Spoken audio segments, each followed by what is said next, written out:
हा बघा 23 मार्च 2026चा शासन निर्णय आहे. हा निर्णय कशाशी संबंधित आहे ते आपण या व्हिडिओच्या माध्यमातून पाहणार आहोत. तर बघा हा जी आर आहे जो की राज्यातील मागेल त्याला सोलर या योजनेशी संबंधित आहे. काय हा जी आर आहे किंवा शासन निर्णय आहे या व्हिडिओच्या माध्यमातून आपण समजावून घेऊया.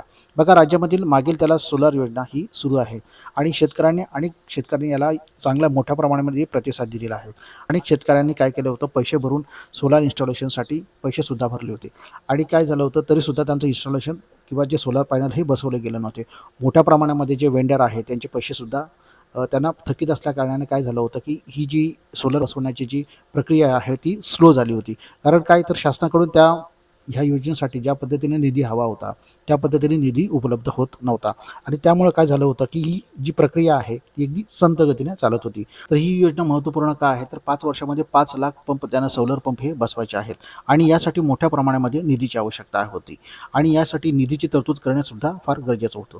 आणि त्यासाठी शासनाने यासाठी काय केलेलं आहे बघा, AIIB बँकेकडून घेण्यात येणाऱ्या कर्जाच्या माध्यमातून राबवण्यात येणाऱ्या घटक अ घटक आ यासाठी प्राप्त झालेल्या कर्जाच्या पहिल्या हप्त्यासाठी 1361 कोटी इतका निधी महावितरण कंपनीस वितरित करण्याबाबत शासनाचा हा निर्णय आहे. म्हणजेच महावितरण कंपनीला 1361 कोटी एवढा निधी आहे हा सोलर पॅनलसाठी वितरित केला जाणार आहे. आपण हा निर्णय पूर्णपणे समजावून घेण्याचा प्रयत्न करूया. बघा शेतकऱ्यांना दिवसा विश्वासार्ह व खंडित वीज पुरवठा करण्यासाठी घटक अ अंतर्गत पारेषण विरहित सौर पंपाचे वितरण 5 वर्षाच्या कालावधीमध्ये 5 लक्ष महावितरण कंपनीद्वारे स्थापित करण्यात म्हणजेच मागेल त्याला सोलर कृषी पंप योजना याचं राबवण्यात येत आहे. आणि ही जी क्षमता वाढवण्यासाठी काय केलेलं आहे, कृषी वितरण प्रणालीचे सौर ऊर्जेवर महावितरण कंपनीद्वारे करण्यात येणारे शासन निर्णय 15/3/2024 अन्वये मान्यता देण्यात आलेला आहे. आणि सदर योजनेसाठी आवश्यक असलेल्या एकूण रकमेच्या 60% रक्कम बघा यासाठी किती 60% जी रक्कम आहे ती बाजार कर्ज स्वरूपात एशियन इन्फ्रास्ट्रक्चर इन्व्हेस्टमेंट बँक अर्थात AIIB द्वारे राज्य शासनाकडून प्रचलित बाजार दराने कर्ज घेऊन महावितरण कंपनीला उपलब्ध करून देण्यास मान्यता देण्यात आली आहे. आणि उपरोक्त दोन्ही घटकांसाठी 30 ते 40% हिस्सा राज्य अनुदान स्वरूपामध्ये अर्थसंकल्पीय नियतव्ययातून उपलब्ध करून देण्यात येणार आहे.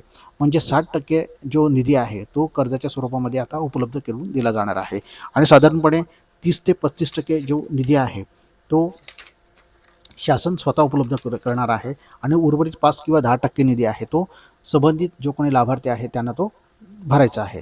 अशा पद्धतीनं ही योजना पूर्णपणे राबवली जाणार आहे.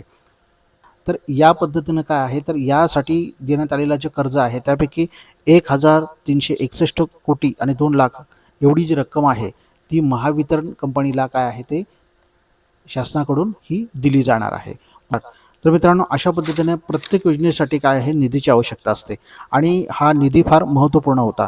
कारण हा निधी मिळाल्यामुळेच काय होणार आहे, जे काही प्रलंबित सोलर पंप आहेत त्यांना काय आहे ते आता जे आहे ती त्यांना मदत मिळणार आहे. आणि 31 मार्च 2026 पूर्वी जे कोणी यासाठी पात्र ठरले होते त्यांना आता तर यांना काय आहे तर निधी ज्या पद्धतीने उपलब्ध होणार आहे त्या पद्धतीनं यांना सोलर पंप मिळण्यासाठी यांना मदत होणार आहे.